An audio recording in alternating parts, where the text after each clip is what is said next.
Alright guys, sa mapagpalang araw sa inyong lahat, mayroon tayong reaction video dito sa kalagayan ni ating dating President Digong Duterte. Senator Bongo nananawagan sa panalangin sa kaligtasan, kalayaan at paggaling ni ex-President Duterte. No? Ito ay nananawagan ng palalangin si Senador Bongo para sa kaligtasan, kalayaan at paggaling na si dating Pangulong Rodrigo Duterte. Binigyan din ng senador na nararapat na ipanalangin ang mga Pilipino.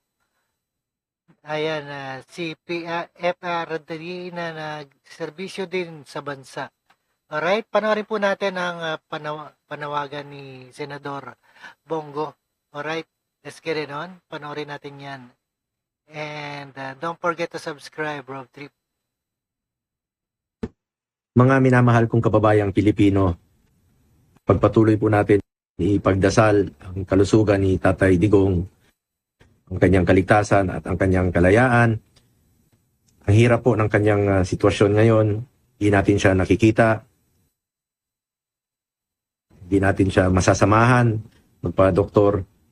Totoo naman po yung mga nakaraang taon dahil na rin po sa kanyang edad ay minsan nadudulas po siya sa CR o sa banyo at marami pong pagkakataon na dinadala namin siya noon sa ospital para magpa-X-ray or magpa-MRI. Ngunit sa nabalitaan natin ngayon, nakakalungkot po dahil hindi natin siya masamahan, hindi natin nakikita kung ano na pong nangyayari sa kanya doon.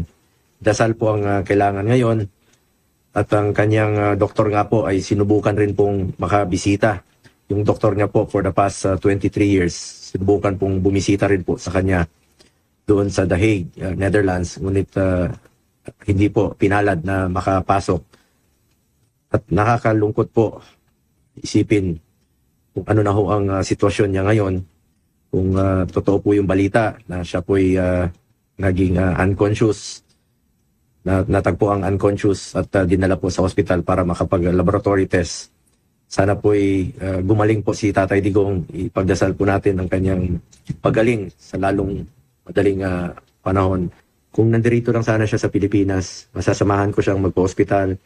Masasamahan ko po siya magpa-check up kahit anong oras po, gaya ng ginagawa ko for the past 26 years.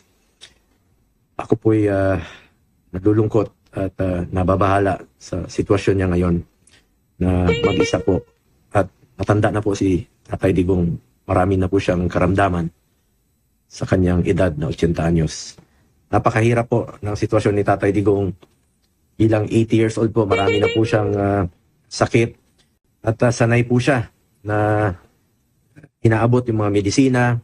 Sinasamahan siya ng kanyang personal nurse or caregiver dito noon sa Pilipinas. Ngunit ngayon ay hindi po na pagbibigyan na meron siyang caregiver.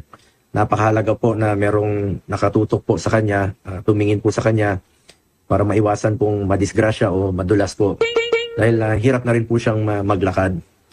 At sana po bigyan po ito ng konsiderasyon ang kanyang sitwasyon doon. Importante po para sa atin lahat na siya po magiging ligtas.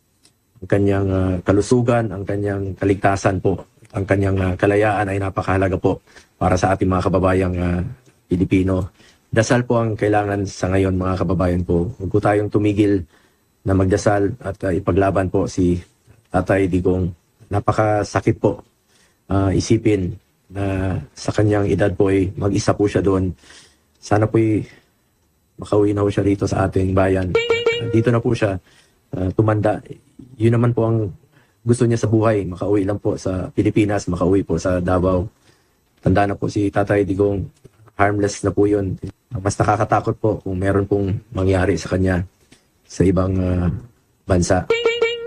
Mga kababayan ko, tulungan po tayo. Huwag po natin pabayaan si Tatay Digong. Ipagdasal po natin siya. Paglaban po natin si Tatay Digong. Po ay paulit-ulit na nakikiusap sa ating mga kababayan.